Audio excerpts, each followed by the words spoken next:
ရတယ်ညီမလေး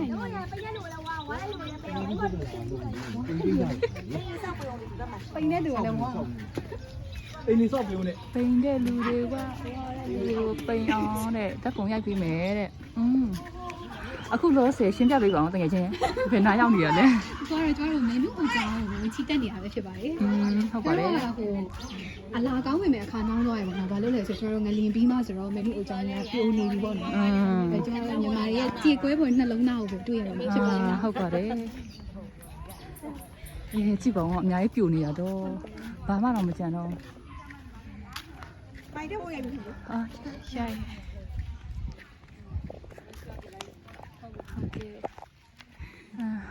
ကျောင်းရဲ့အကြောင်းလေးကိုဘသူအခုရှင်းပြတာလားဟုတ်မယ်သူရှင်းပြလိမ့်မယ်အော်ဒီကလေးမလေးလားဟာโอเคဒါဆိုရင်ဗလဲဆိုညီမလေးမရှင်းပြပေးပါဦးဟုတ်ပါဘူးရှင်းပြမယ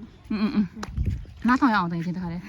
ခိုင်းမယ်ပေါ်ကြမှာရှင်းပြမယ်အော်ခဏစီးလို့ရတယ်မယ်ရတယ်နော်ဒီမောင်ဝင်းရိုးလာအော်မြင်းစီအော်လက်ပြကနေစီးရတာဒါလည်းဘိုးရိုက်ပြီဒါအိုးအော်ဒါဆိုရင်ဒါအင်းဝခေတ်တွေကရှိမှာပေါ့နော်ဟေးဟိုမြင်းလည်းရှိရတော့လူဆောက်ခဲ့ရမေနုအော်မေနုဆိုတာဘီရင်မလားဟုတ်ဘူးဟုတ်ပြီမိုက်တမန်ဘာမစားရလားတမန်ဟုတ်တယ်ကြာပြီမင်းတို့ဆိုလေအဲ့သူ့ခက်တော့ကပါလေကစုံရက်လေးနှုတ်တယ်လို့တော့ပြောလို့မရဘူးသူ့နာမည်အပါမကြီးရတော့လောက်ပါမှာလေโอเคဒါဆိုရင်တော့ကျမတို့ကိုရှင်းပြပေးမှာကဒီညီမလေးဖြစ်ပါတယ်ဒီညီမလေးနော်တမိုင်းစားရှိပြီနော်မေနူကဆိုရင်လည်းသူငယ်လေးတော့ငစင်းလေးရဖြစ်ပြပြီးပညာတရင်သွားရတယ်တဲ့ပြန်လာတဲ့အခါမှာအေးအော်ရင်ညီကမ်းမယုံဝင်ချို့တော့သူလိုင်းထားတဲ့ထမင်းဟာဆွန်ချီဘိန်းရက်ပြီးတော့နတ်ပြတ်တက်မှာဝါချိတ်တယ်တဲ့ဘိန်းရနေပြီးထမင်းထူးဆန်းလာလားဆိုပြီးလိုက်ရှာခိုင်းတယ်မေနူဖြစ်နေတယ်မေနူကိုရောချပေါ်လာပါလို့ဆိုပြီးဗီဒီယိုကောက်လိုက်တယ်မေနူကမာနာကြီးွာပေါ့မာနာကြီးတော့သူရောက်ခဲ့တဲ့ဟင်းသီးဟင်းဝက်လေးဆိုရင်နှုတ်လို့မခေါ်အောင်ထုတ်လို့ပဲခေါ်တယ်နှုတ်လို့နံပါတ်3နဲ့မင်းချင်းမိသားတွေကိုတမိတ်ချခဲ့တယ်လေတကယ်တမ်းတော့သူရောင်းခဲ့ရလို့ပြောတာတော့မင်းချင်းမိသားတွေကပုတ်ခတ်တာတကယ်တမ်းသူကငစိမ့်တက်မဟုတ်ဘူးစကားပြောချက်မှာအမတန်ကြမ်းတဲ့အတွက်မင်းချင်းမိသားတွေကသူ့ကိုငစိမ့်တက်လို့ပြောလို့သူကမခံနိုင်လို့မင်းချင်းမိသားတွေကိုတမိတ်ချခဲ့တယ်တယောက်ထပ်မှဆိုရင်အမောင်9ခန်းအလင်း9ခန်းရှိတယ်မေနူကအလင်းထဲမှာတရားထိုင်ပြီးအမောင်နဲ့မှလူတက်ခဲ့ရတယ်တက်ခဲ့တဲ့အကြောင်းအရာနောက်တစ်ခုရှိသေးတယ်သူ့ကိုနံပါတ်တော်မေနူလို့ပြောလို့နံပါတ်တော်မေနူဆိုတာသူ့ကိုကောင်းပြတာမျိုးမကောင်းပြတာနံပါတ်တော်မေနူလည်းနည်းနည်းမတော်ဘူးနည်းနည်းမထိုက်တန်ဘူးလို့အထင်ကြီးပြောတယ်တယောက်ထပ်မှသူ့မမောင်နဲ့စီရေးစီရပြောနေတာကိုချင်းတွေပါလေလင်းငန်းတွေပါဆိုပြီးဗာကြီးတော့မျိုးသွားပြီးရှောက်တင်တာပေါ့မေနူကမခက်နဲ့ဆုံးမှမင်းချင်းနေတာလေးကိုတမိတ်ချခဲ့ရလေသူကဒီလိုအကြောင်းညကြတော့ပုံစံ3ချောင်းရှိတယ်ရေဦးမြို့မှာတစ်ချောင်းအိန္ဒိယမှာတစ်ချောင်းဒီအင်းဝမှာတစ်ချောင်းဒီအင်းဝအကြီးတုံးကြီးသူကဒီအကြောင်းကြီးကိုရေချက်3မိနစ်ဆောက်ခဲ့ရပေါ့သူ့လက်ထက်မှာထောင်းလက်ဗာကြီးတော်မင်းလက်ထက်မှာတရက်ဆောင်ဆရာတော်ဘုလက်ထက်မှာဖုန်ကြီးကျောင်းလက်မင်းတို့လက်ထက်မှာထောင်းဆိုတာအမေချင်းမင်းသားတွေကိုထောင်းချင်းကြီးချတာမဟုတ်ဘူးထောင်းချောင်းစီမီတက်တယ်ဗာကြီးတော်မင်းလက်ထက်မှာပြက်လက်ဆောင်ဆိုတာအကားရိပ်ပါရိပ်တက်တယ်ဆရာတော်ဘုလက်ထက်မှာဖုန်ကြီးကျောင်းဆိုတာတရားရိပ်ပါရိပ်ထိုင်တယ်မင်းတို့ကတော့သူကအသက်16နှစ်ရွယ်မှာမိဖုရားကောင်းကြီးတော်ကောက်ခင်းရတယ်အသက်30မှာကျော်တမီမင်းကလေးမွေးခဲ့တယ်သူရဲ့တမီနာမည်ကကျတော့စီဖြူမရှင်ယောက်ျားမင်းတုံးမင်းစီဖြူမရှင်နဲ့မင်းတုံးမင်းနဲ့ညာလို့မွေးရမှာစူဖီယာကြီးစူဖီယာလက်စူဖီယာငယ်မင်းတို့ကနောက်ဆုံးအသက်40မှာကွယ်လွန်သွားခဲ့တယ်ဘာလို့ကွယ်လွန်အောင်ဆိုတော့သူကသူ့ယောက်ျားဘာကြီးတော်မင်းကိုစောင်းတော်ပေါ်မှာအစိတ်ခတ်တတ်တာပေါ့ဘာကြီးတော်မင်းရဲ့ညီရောတက်ရောက်ရင်းမင်းရတည်တော်မင်းတို့ကိုလိုက်တဲ့မင်းတို့ကနေပြီးသူကိုရတဲ့ဆရာတော်ဖို့ရှိပြီးတယ်ဆရာတော်ဘုရားလက်တပည့်တော်မှာကဲပါအောင်လက်တပည့်တော်မှာတရားတော်မှာဘုရားလက်ဆရာတော်ဥပုပ်ကနေပြီးတက်လုံးစကားတစ်ခုမှမပြောဘူးသူတေကန်ကြီးမှာပဲစကားတစ်ခုမှပြလိုက်တယ်ဟဲ့မင်းတို့ငွေကျွေးရှိရင်နင်ပြန်ဆရာမှာဘလို့အစကားတစ်ခုမှပြလိုက်တယ်မင်းတို့ကတတရားရပြီးတက်ခလိုက်တာဘာလို့တတရားရအောင်ဆိုတော့ငါ့ကိုတက်လုံးစကားမပြောတဲ့ဆရာတော်ကခုတော့စကားတစ်ခုပြန်ပြောပြီးတေပြောပါပြီဆိုပြီးတက်ခလိုက်တယ်မင်းတို့ကိုဒီအကြောင်းကြီးရဲ့ရှင်းမှာလဲမျိုးတို့နဲ့သုံးကြည့်လိုက်တဲ့မင်းတို့ကမုံမြက်ထက်မြက်တော့မတည်ဘူးမတည်တော့ကျတော့သူကအေယာရုံးမကြီးချက်တယ်မလို့လှုပ်လိုက်တယ်မင်းတို့ကကျင်းနေတိုက်ခဲ့ရပေါ့ငါ့ကိုအေယာရုံးမကြီးချက်တက်ခဲ့ရင်လေအေယာရုံးကြီးခန်းကြောက်ပါရဲ့ဇာတ်ဆိုပြီးကျင်းနေတိုက်တော့တရားရုံးကြီးကကြောက်သွားပြီးနောက်လာမယ်ပီတူပီသားရဲ့ဒုက္ခရောက်မှဆိုလို့ဆိုပြီးဥပိန်တောက်တမိုင်းတင်းတင်းလေးတောင်မှချက်တက်လိုက်တယ်မိုင်းလို့ဥပိန်အောင်ကြားလို့မအော်အောင်ချက်တက်လို့မထိုးပါဘူးကြားလို့ဟုတ်ခဲ့မယ်ဆိုရင်မျိုးလုံးထဲမှာဂျန်နဲ့ကောင်ပေးလိုက်ပုံစံမိပြီးရတဲ့ခွန်တိုင်တင်းမပြမလားခုချိန်ရှိရဲ့သူကယောက်ျားလေးကိုမလို့ကျင်းတာတက်ခဲ့တာဘာလို့ပို့ပြီးတော့အောင်နေလေးပန်းဆောင်ဘာလို့ပို့ပြီးတော့ကျင်းတာပို့ပြီးထက်မြက်တောင်ဆိုသူတို့နေခဲ့တာဒီနန်းဆောင်မှာနေခဲ့ရမဟုတ်လေမျော်ကြီးရဲ့နောက်ဖက်မှာနန်းပစ္စဆောင်ဆိုတာရှိရဲ့အဲ့ဒီမှာနေခဲ့ရမောင်ပရနေပြီးသူတို့နန်းဆောင်ကိုဖျက်တိုင်လုံး လေးကိုယူပြီးဥပိ္ပမာထိုးလိုက်တော့ပိုပြီးကျိန်တာတင့်သွားတာရင်တော့ကတော့မောင်ပိန်တရာခုတော့တက်ကြီးလို့ဥတက်ကွာဥပိန်တရာတဲ့ อ๋อ ဒီဟာလေးကတော့အောင်မြေလေးမင်းတို့ရဲ့မောင်စလင်းမင်းသားမောင်ရဲ့အောင်မြေလေးလေမောင်ဟိုကစစ်ပွဲဝိုင်းပေါ့ဒီအောင်မြေလေးကိုနင်းနေသွားတာနောက်ဆုံးတစ်ခါမင်းတို့စကားပြောပြီးတော့နော်အောင်မြေကိုမနေဘဲနဲ့ဟိုစစ်ပွဲမှာချရှုံးသွားလေ อืม ခုခုနှစ်ရက်သားသမီးတွေကတော့စီးပွားရေးကျန်းမာရေးလူမှုရေးကိုလိုချစ်တာကိုတိတ်ထက်မနေလို့ရတယ်တခုတော့ရှိရဲကိုဆူတောင်းတာကိုဘယ်သူမှမပြောပြဘူးကိုရင်ထဲမှာပဲကိုထုတ်ကိုရင်ထဲမှာပဲကိုထားတာအောင်မြင်အောင်ဝဲလာထုတ်ပြရတယ်နင်းမလားမိုင် อ๋อมันนี่เนาะมันนี่ 你呢？ มันนี่เนาะ မလေးမိုင်ဟိုဖျားလေးကကြောင့်မရှိခဏဖျား อ๋อ မရှိရင်ခဏပဲလေစူမတောင်းအောင်ဦးတုံးရင်ချတယ်မိုင်လို့ကျွန်တော်စုကြည့်တယ်တကိုးရင်းနဲ့တက်ပြတက်ခဲ့ဖျားမလို့စူမတောင်းအောင်ဦးတုံးရင်မချတာမရှိခဏဖျားလေး อ๋อ ဒီဘက်ကလည်း โอเค ပြောเจ้าရကြောင်မိုင်ပုံစံ3ကြောင်ရှိရလေရုံမြို့မှာတကြောင်အိန္ဒိယမှာတကြောင်ဒီအင်းဝမှာတကြောင်ဒီအင်းဝအကြီးဆုံးကြီးရုံမြို့နဲ့ဖလန်ကုန်းရွာကကျတော့မင်းကြီးရဲ့စာပြီသူ့ဖေကကျတော့ထောင်မူဦးလို့သူ့မိကကျတော့ထုံးလေသူကရုံမြို့နဲ့ဖလန်ကုန်းရွာပြီ อ๋อဟုတ်ဒါဆိုဒီဖះเจ้าကမင်းနုကဆောက်ခဲ့တာလားအဲ့လိုလား မင်းကြီးဆောက်ခဲ့ရလေ อ๋อ ကျေကျ3မြို့နဲ့ပေါ့စားဆောက်တော့ဆရာတော်ပုဂ္ဂိုလ်လူတန်းဖို့ပေါ့နောက်ဆုံးသူ့ကိုအတင်းဖြင်းနေပြောလာတော့သူတီးခက်နိုင်တယ်လို့တီးခက်နေမတီးခက်နိုင်တဲ့ဆုံးမှာမကြည့်မတိုင်းတမိချခဲ့ရလေ อ๋อ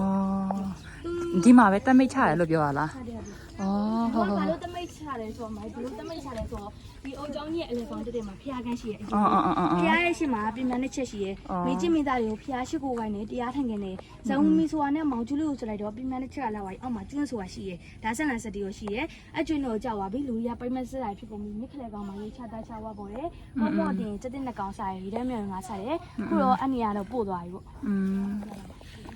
ဟုတ် အရင်တော့ကြောင်မိုင်ဒီအကြောင်းကိုစီးတုံးနဲ့ဆောက်ရလေခမေကြီးရဲ့အုတ်စစ်စီရဲ့နေစီရဲ့လေ อ๋ออืม နောက်ဆုံးတော့သူတေကန်ကြီးရဲ့လက်ချပြီးပြီးတော့ဒီအကြောင်းကြီးကဖုန်ကြောင်းကြီးပြောလာဒီလေအောင်ကြောင်းဒီအုတ်ကြောင်းကြီးရဲ့ပပတ်လဲမှာလေကားစစ်စစ်ရှိရဲ့လေးစရန်ဘင်းနေမိရရတဲ့တဲ့လေကားလေလေးစရန်ကျတော့အစေကန်နေမူမတ်တွေရွာကြီးတော့ဘာရတဲ့တဲ့လေကားလေ อ๋อဟုတ်ကဲ့ ဘုံရမလားမ အာမရိုက်တော့ဒါနဲ့ညီမတွေအပေါ်တက်ကြည့်လို့မရဘူးလား တက်ကြည့်ရင်တော့ဟိုဘက်ကရအောင် ဒီဘက်ကနေလေ ဆက်ပါ အော်တို့ဟိုဘက်ကနေပတ်ပြီးတော့ဟိုဘက်ကနေပြန်တက်လို့ရအောင်အာ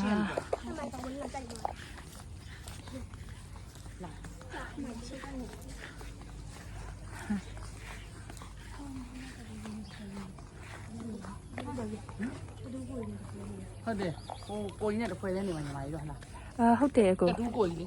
ဟုတ်တယ် အိမ်ဆောက်ပေးတဲ့ကျွန်တော်အနေနဲ့ဟွာနဲ့ပြင်ထားတယ်လေတဲရှင်းနေနေလေ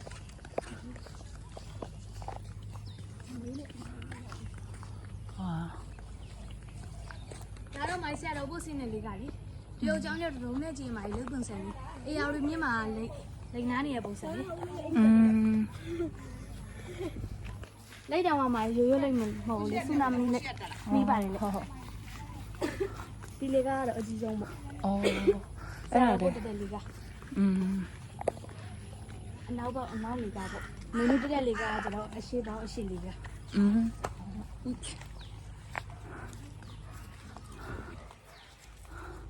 အာဖယားရုပ်ထုရလေအကုန်လုံး မနှုတ်ပြကောင်းလေ အော်ဟုတ်ဟုတ်ဟုတ် ဟိုထိတ်ကြကောင်းပါရဲ့အဲ့ဒါကြောက်ရလေ အော်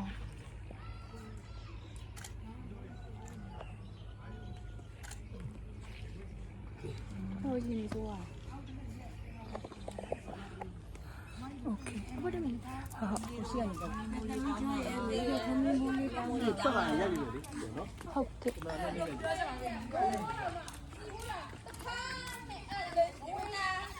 မရမိုင်း ဟုတ်ကဲ့ လွန်စစ်ဒီလေ အော် ဒီဘက်ကလည်းလုံးမတယ်နော် ဟုတ်ကဲ့ အဲ့ဒီကလွန်စစ်ဒီဆိုဘယ်လိုဆက်ဆက်တောင်ဆိုခုနကအောင်မင်းနဲ့ဆက်ဆက်တယ်သူ့မောင်မောင်ကစစ်ပွဲဝိုင်းခုနကသမီးပြောသလိုအောင်မင်းကိုနင်းနေပါတယ်နောက်ဆုံးတစ်ခါမင်းတို့စကားပြောပြီးတော့နောက်အောင်မင်းကိုမနေပဲတော့ဟိုကတော့စစ်ပွဲမှာချက်ရှုံးရတယ်မင်းတို့ကမသိတော့သူကမျောတင်မောနေတက်တက်မျောတယ်မျောလို့မရလို့ဆိုပြီးဒီအင်းဝလွန်စစ်ဒီတဲခဲ့ရတယ်အိုချောင်းကြီးရဲ့ရှိမှရှိနေရလေ အော် ဟိုဘက်ကတော့ဂျက်စီတာမင်းတဲခဲ့တယ်ဖေ။နှစ်ပေါင်းထောင်ပြည့်သွားတယ်သူကပကံခစ်ကလေ အော်ဟုတ်ဟုတ် ဒီတစ်ပိုင်းတော့ကြည့်ရအောင်နော်။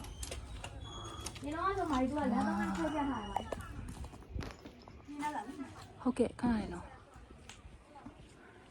အရင်တော့ကသူကလမ်းတော့မှခွဲပြထားတာဒါကအ စေကန်6တက်လမ်း อ๋อ ဒုတိယတစ်စီကမြေချင်းမိသားကြီး6တက်လမ်းဟိုးပေါ်ဆုံးကဘေးနီမပြားကြီး6တက်လမ်းဆိုရင်တော့လမ်းဆက်ကြတာလား อ๋อဒီလမ်းကဘယ်သူလျှောက်ပါလဲ မြေချင်းမိသား6တက်လမ်းအ อ๋อ လား ဟုတ် ဟိုးပေါ်ဆုံးလမ်းကဘေးနီမပြားကြီး อ๋อဒီလမ်းကကျတော့ဘယ်သူလျှောက်ပါလဲ အစေကန်လေး อ๋อအစီခံလျှောက်လား ရန်တော့လက်စီ อ๋อ အဲ့လေခန်းထဲကတည်းကတော့ဆရာတော်ဘုဒ္ဓရင်သုံးတဲ့ခန်းလေ อ๋อ ဒီဘက်ကနေခန်းနေဒါ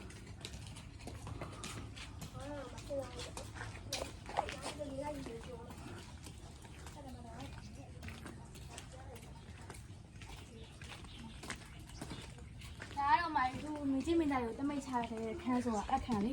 အခုတော့ပြိတ်နေတာပေါ့ဘောကအောက်တယ် อ๋อ အဲ့ဒီမှာရင်းကြီးတောင်တက်နေဟိုတည်းက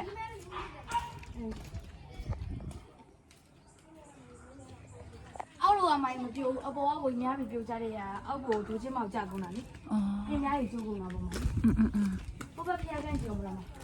အဲ့ဖက်မှာတော့တိတ်အဆင်မပြေဘူးညာနော်တော်တော်ကြီးတော့ပြူကြကုန်ပြီဆိုတော့လေ ဖျားကြောင့်မိုင်းပုံခနဲ့ရှင်ဖျားလေရင်တော့အဘခုနဲ့ရှင်ကမုံမြတ်ထမြတ်တူလေးဦးပဲဝင်ရှိရအဖျားကန်ဆိုရင်ရှင်းတော့အတန်လေးကိုကြားရတယ်မင်းတို့လာရင်စင်မောအတန်ကြားရတယ်ဘာလို့မင်းလာရင်ကြားရင်တဲ့ဆလင်းမင်းသားမော်လာရင်မြို့တဲ့ဆရာတော်ဘို့လာရင်ကြွကြောက်တဲ့ဆိုပြီးအတန်လေးကိုကြားရတယ်ရင်တော့ဆိုမုံမြတ်ထမြတ်တဲ့တူလေးဦးပဲဝင်ရှိရတဲ့ဖျားအခုဆိုရင်ဖုံးကနိုင်နေတူဝင်တာမှာဖုံးကမြင်နေလေဒါပေမဲ့မသွားနဲ့တော့အနေများလို့မှာ โอเค အော်ထဲဝင်ကြည့်လို့မလားမ ဟိုအောက်ထဲမှာလည်းရှိသေးရလား ကြည့်ရမှာဒါတော့အပေါ်တက်ပေါ့ဒီမှာလေးမှာသူကလေကားရခွဲကြတာကျတော့ဒီကမြင်းကြီးမင်းသားရှောက်တဲ့လမ်းတော့ဒီမှာအပေါင်းနဲ့ပုံပေးမှန်နဲ့မပါဘူးဒီမှာတစ်ချက်လာလိုက်မှာ အာ ဟိုဘက်ကလမ်းကြီးဟိုဘက်လေကားမှာဆိုရင်အပေါင်းဖြုတ်ပြီးမယ်လေကားဖြုတ်ပြီးမယ်အပေါ်မှာပုံပေးမှန်နဲ့အပေါင်းနဲ့လေကားနဲ့ပါတယ် อืม သူကဆရာတော့ဘာကြီးတော့မင်းတက်တဲ့လေကားမလို့လေသူကကြာတက်တဲ့လေကားမလို့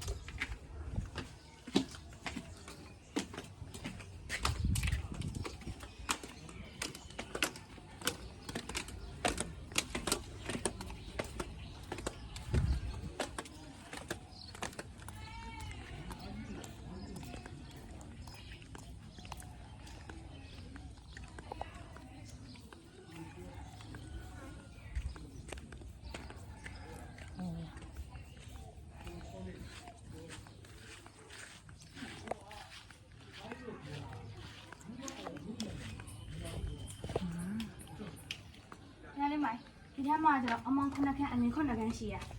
မင်းတို့လက်ထက်တုန်းကကျတော့ဒီအကြောင်းကြီးကတပိုင်းပို့ချခဲ့ပြီးရလေစီမရှင်ပြန်ပြီးပြုတ်နေတာမင်းတို့လက်ထက်တုန်းကတော့အကျဉ်းဝန်းကဒီလောက်လောက်ရှိရဒါစီမရှင်လက်ထက်မှာပြန်ပို့ထားတာအဲကြောင့်ဝင်ချင်းသွားပေါ့ โอเค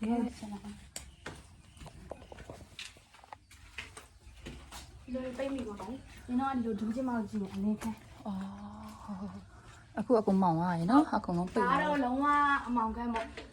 အလင်းခန့်လို့လည်းခေါ်တယ်ဒီကတော့လုံးဝအလင်းခန့်ရှင်းတော့ကမင်းတို့တရားဟင်ခဲ့တဲ့အလင်းခန့်ဒီခန့်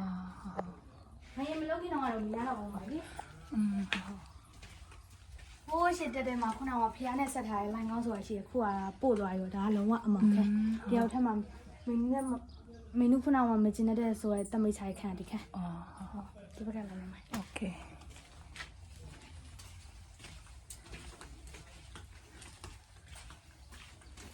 ဒါဆိုရင်လည်းမလောက်တော့ခါကျတော့ဒီထဲမှာအကုန်လုံးအဝင်ထွက်သွားလို့ရတာပေါ့နော် ပေါ်ရီလိုက်ကုန်တယ်လို့ရလေ โอเค ဟုတ်တမန်ကြီးကတော့ဒီတော့ပါရင်မိုင်းကိုစီတောင်းပလိုက်ပါတယ်စီဖွားရည်ဒီတက်ပါရင်ကျမပါရင်ချနာပါသေးဘာလို့ဘာလို့ပြန်လဲချပါစေဆန္ဒနဲ့ပေါ်ကလည်းတစ်ထိတ်ချပါစေ โอเคကျေးဇူးပါဟုတ်ပြီလက်စနဲ့ပြပါစေ